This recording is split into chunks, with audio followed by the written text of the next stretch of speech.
সুস্বাদু এবং খুব সহজ উপায়ে ঘরোয়া উপকরণ দিয়ে বানিয়ে নিতে পারবেন এই ধরনের গাজরের হালুয়া। নমস্কার বন্ধুরা, ওয়েলকাম টু মাই চ্যানেল।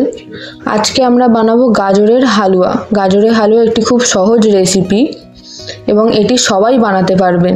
তার জন্য আমাদের প্রথমে একটি কড়া গরম করে তাতে 1 চামচ ঘি দিয়ে দিতে হবে। ঘিটা যখন গরম হয়ে যাবে এবং গলে যাবে তখন তাতে আমরা আগে থেকে গ্রেট করে রাখা 400 গ্রাম গাজর দিয়ে দেবো এবং খুব ভালোভাবে মিশিয়ে নেব।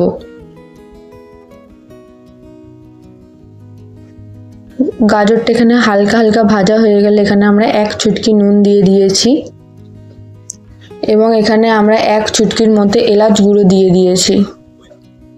তারপর এখানে আমরা 1/4 কাপের একটু কম চিনি ব্যবহার করেছি এবং চিনিটি আপনারা আগে দেবেন না, আগে দিলে গাজরটি সেদ্ধ হতে সময় লাগবে।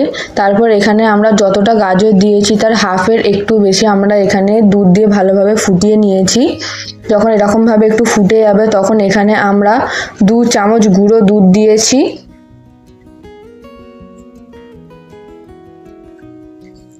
এবং 1 চামচের মধ্যে এখানে আমি সুজি দিয়েছি। সুজিটা পুরোটাই অপশনাল, আমি এখানে আরো মাখা মাখা করবো বলে এখানে আমি সুজিটা দিয়েছি। এবং এটিকে খুব ভালোভাবে মেশাবেন যাতে কোনো লাম্পস না থেকে যায় এবং এটিকে ভালোভাবে চাপা দিয়ে দেবেন। এখানে আপনারা দেখতেই পাচ্ছেন গাজরের হালুয়ার কনসিস্টেন্সিটা কেমন হয়ে গেছে। এখানে আমাদের খুব সহজ উপায়ে গাজরের হালুয়া তৈরি হয়ে গেল এবং আগে থেকে আমি কিছু ড্রাই ফ্রুটস চপ করে তাকে একটু গরম ঘিয়েতে ভেজে রেখেছিলাম যাতে ভালোভাবে ক্রিস্পিনেসটা আসে। তো এভাবেই আমরা গাজরের হালুয়াটি তৈরি করে নিলাম এবং এরকমভাবে আমরা ডেকোরেশন করে নিলে আমাদের তৈরি খুবই সুস্বাদু এবং সহজ উপায়ে গাজরের হালুয়া।